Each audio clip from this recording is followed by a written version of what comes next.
శ్రీ గురుభ్యో నమః. ఇష్టాగోష్ఠి సనాతన ధర్మమునకు సంబంధించిన కొన్ని ప్రశ్నలకు మాస్టర్ ఈకే గారు మనకు సులభముగా అర్థమయ్యే రీతిలో శాస్త్రీయమైన సమాధానాలను ప్రసాదించారు. మాస్టారు అందించిన ఆ సమాధానాలను మనకు తెలియచేయునటువంటి పరమపావనమైన గ్రంథము ఈ ఇష్టాగోష్ఠి అనేటువంటి గ్రంథము. అటువంటి గ్రంథమును మనము అధ్యయనం చేస్తూ ఉన్నాము. అందులో భాగంగా విదేశాలలో యోగాభ్యాసం అనేటువంటి అంశంలోనికి మనము ప్రవేశిస్తూ ఉన్నాము. ఒక ఆయన అడిగారు, యోగాభ్యాసాన్ని సైంటిఫిక్గా రుజువు చేయటానికి పూనుకొని మా గురువుగారు వేరే ఒక మార్గాన్ని స్థాపించారు. ప్రతి వాళ్ళు యోగాభ్యాసం అనటం వేలం వెర్రి అయిపోయింది. స్నానాలని, పూజలని, వ్రతాలని, మంత్రోపాసనలని ఏవో మూఢ విశ్వాసాలతో కలిపేసి యోగాభ్యాసాన్ని అశాస్త్రీయంగా చేసే మార్గాలన్నీ మాకు నచ్చవు. మీరు మా మార్గంలో చేరి దీనిని అభ్యాసం చేసి ప్రచారంలోకి తెస్తే బాగుంటుంది. నమ్మకం లేని వాళ్లకు నమ్మకం కలిగించాలంటే విదేశాలలో డాక్టర్లు యోగాభ్యాసాన్ని గురించి ఇచ్చిన రిపోర్టులను మన భారతీయులకు చదివి వినిపించటం మంచిది. ఇలా అడిగారండి మాస్టర్ గారిని ఒక ఆయన. మాస్టారు సమాధానం చెప్తూ ఉన్నారు. సంతోషం. మొదటి విషయం, మీకు ఇన్నాళ్ళకి యోగాభ్యాసం మీద కొత్తగా విశ్వాసం కలగడం సంతోషం. కానీ మీకు అంతా కొత్త కనుక మీరు మిగతా వాళ్ళకి నేర్పేదానికన్నా మిగతా వాళ్ళ దగ్గర భక్తితో నేర్చుకోవలసింది అదే ఎక్కువగా ఉంటుంది.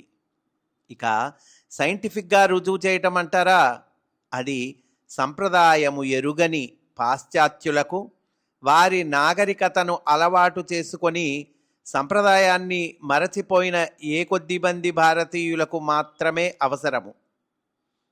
ఇక్కడ జాగ్రత్తగా చూడాలండి. మనం ఎవరికి అవసరం అంటున్నారండి అంటే, సైంటిఫిక్గా రుజువు చేయటము ఎవరికి అవసరము?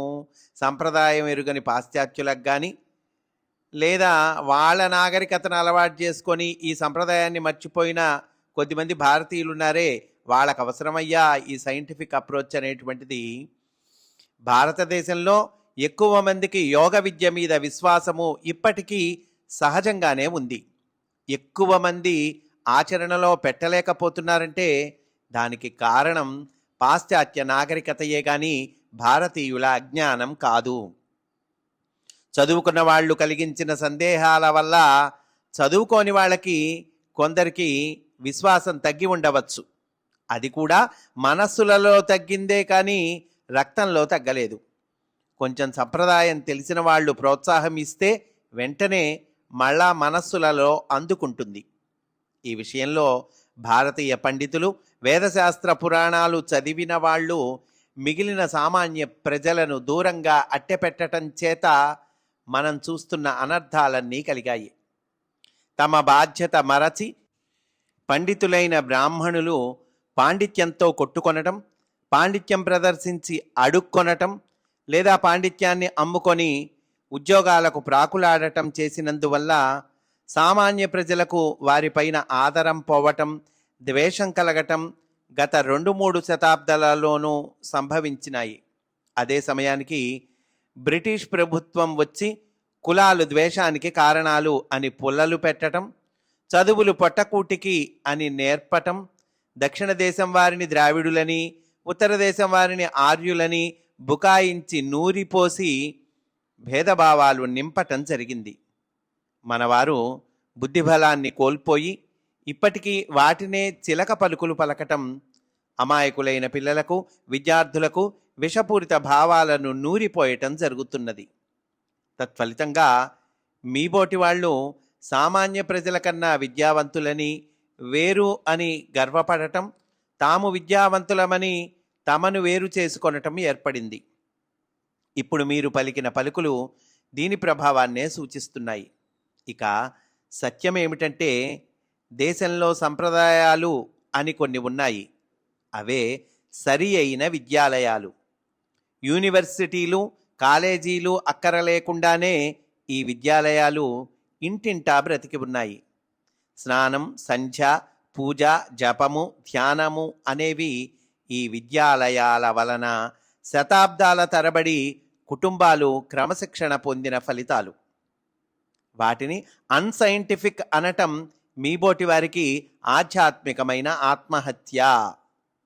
ఆత్మ వెళ్ళిపోయిన తరువాత కొన్ని గంటలు దేహం శవంగా ఉన్నట్లు సంప్రదాయాన్ని విడిచిన మీరు కొంతకాలం గలాభా చేస్తూ ఉండవచ్చు.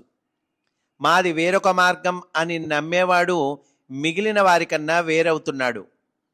అలాంటి వాడు పార్టీ రాజకీయాలకు పనికి వస్తాడు కానీ ఆధ్యాత్మిక సాధనకు పనికిరాడు. ఒక సంప్రదాయాన్ని స్థాపించటం వలన తప్పు లేదు, కానీ ఇతర సంప్రదాయాలు కూడా ఒకే ఆధ్యాత్మిక ధ్యేయాన్ని కలిగి ఉంటాయని తెలుసుకోవాలి. మిగిలినవి మానేసి మా దాంట్లో చేరమని చెప్పకూడదు. ఏ సంప్రదాయానికి చెందిన వారిని దానికి సంబంధించిన క్రమశిక్షణ పొందమని ప్రోత్సహించాలి.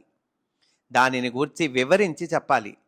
మీరు కూడా అలా చేస్తే బాగుంటుంది, అప్పుడే విద్యావంతులు అనిపించుకుంటారు అని మాస్టారు తెలియచేశారు. స్వస్తి. వాసుదేవ.